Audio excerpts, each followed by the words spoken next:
अगर आप एक सैलरीड पर्सन हैं तो लाजमी है कि आपका भी पीएफ कटता होगा, लेकिन आपके लिए ये खबर थोड़ी सी निराशाजनक हो सकती है। दरअसल आपके पीएफ अकाउंट पर मिलने वाला जो ब्याज है, जो इंटरेस्ट रेट है, शायद उसमें अब बदलाव देखने को मिले और उसमें जो है ईपीएफओ यानी कि जो कर्मचारी भविष्य निधि संगठन है, वो एक बड़ा फैसला यहाँ पर लेती हुई नजर आ सकती है, जिसका सीधा असर करोड़ों कर्मचारियों की सेविंग और रिटायरमेंट फंड दोनों पर हो सकता है। दरअसल जो सरकार है, जो ईपीएफओ है, वो पीएफ पर मिलने वाले ब्याज को यहाँ पर कम कर सकती है, ऐसा फैसला लिया जा सकता है। तो चलिए आज बिल्कुल आसान भाषा में आपको हम ये समझाने वाले हैं कि आखिर क्यों ये इंटरेस्ट रेट कम हो सकता है, कितना कम हो सकता है, इसका आपके पीएफ पर कितना इम्पैक्ट हो सकता है और कब तक ये फैसला सरकार लेने वाली है, इसके बारे में डिटेल में हम बातचीत करने वाले हैं। तो सबसे पहले आपको अपडेट बता देते हैं कि जो ईपीएफओ है वो, जैसा कि शुरुआत में ही बताया, वो पीएफ पर मिलने वाले इंटरेस्ट रेट को कम कर सकता है।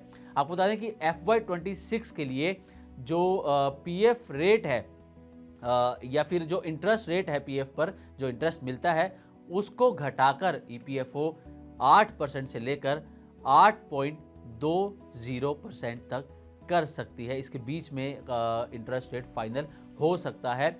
FY25 के लिए जो इंटरेस्ट रेट था, जो ईपीएफओ की तरफ से तय किया गया था, वो 8.25% था। हालांकि ये जो कटौती होगी, ये भले ही आपको मामूली लग रही हो, लेकिन आपके अमाउंट पर ये एक बड़ा असर डाल सकती है। कैसे, ये आपको आगे हम बताने वाले हैं। सबसे पहले आपको बताते हैं कि आखिर ये फैसला कब तक हो सकता है, कब तक ये बदलाव हो सकता है। तो आपको बता दें कि ईपीएफओ की 239वीं सीबीटी यानी कि central board of trustee meeting में ये फैसला हो सकता है, जो कि मार्च के पहले हफ्ते में होने वाली है, यानी कि करीब करीब 1 महीने बाद। लेकिन उससे पहले FIAC यानी कि finance investment and audit committee को रिटर्न के हिसाब से ब्याज दर तय करने में यहाँ पर वो कोशिश करेगी कि कितना ब्याज होना चाहिए, रिटर्न के हिसाब से तय किया जाएगा। इसका पूरा एनालिसिस करने के बाद सीबीटी के पास ये प्रपोजल भेजा जाएगा और उस प्रपोजल को भेजने के बाद सीबीटी जो है उसे फाइनेंस मिनिस्ट्री और इसके अलावा श्रम और रोजगार मंत्रालय को भेजेगा, वहां से मंजूरी ली जाएगी और मंजूरी मिलने के बाद ये ऐलान हो सकता है।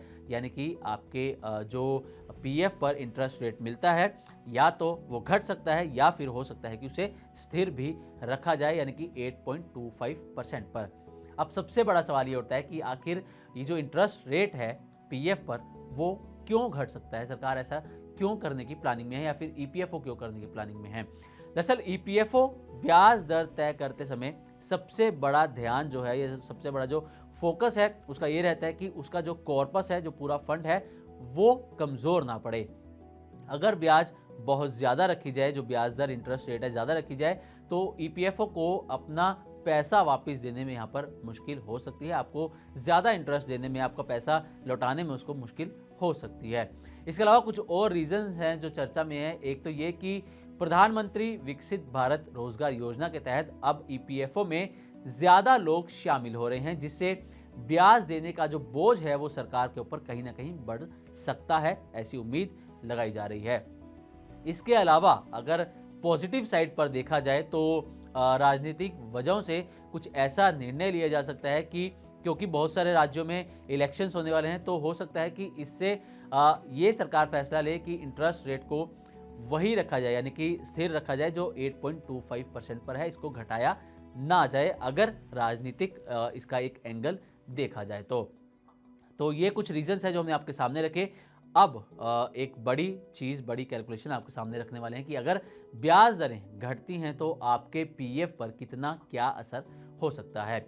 अब एक अनुमान के मुताबिक आपको ये कैलकुलेशन हम बता रहे हैं कि अगर आपके पीएफ अकाउंट में मान लीजिए 5 लाख रुपए जमा हैं और उस पर ब्याज फिलहाल जो आपको मिल रहा है 8.25%, अगर यही रहता है तो आपको सालाना जो है इस पर 41,250 रुपये का ब्याज मिलता है। लेकिन अगर ब्याज दर को सरकार घटाकर 8% कर दे तो आपका जो सालाना ब्याज मिलने वाला है वो घटकर 40,000 रुपये हो जाएगा। और अगर 8.20% करती है, तो ये घटकर 41,000 रुपये के आसपास हो जाएगा। मतलब जो फ़र्क है, जो डिफरेंस है, वो बहुत ज़्यादा बड़ा नहीं है, लेकिन ये एक इकोनॉमी के अनुसार बड़ा निर्णय हो सकता है, क्योंकि ईपीएफओ करोड़ों लोगों के साथ यहाँ पर जुड़ा हुआ है। तो ये जो बदलाव है, देखने में, सुनने में भले ही छोटा लग रहा हो, लेकिन लॉन्ग टर्म में आपके पैसे पर ये बड़ा असर डाल सकता है।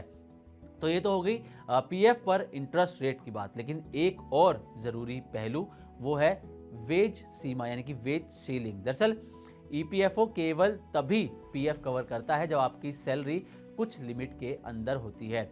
आज तक ये लिमिट 15,000 रुपये पर मंथ थी और ये 2014 से बदली नहीं गई है। अब ईपीएफओ इस वेज सीलिंग को 25,000 रुपये पर मंथ तक बढ़ाने पर विचार कर रहा है, ताकि ज़्यादा लोग पीएफ से जुड़ सकें और सोशल सिक्योरिटी कवरेज यहाँ पर बढ़ सके।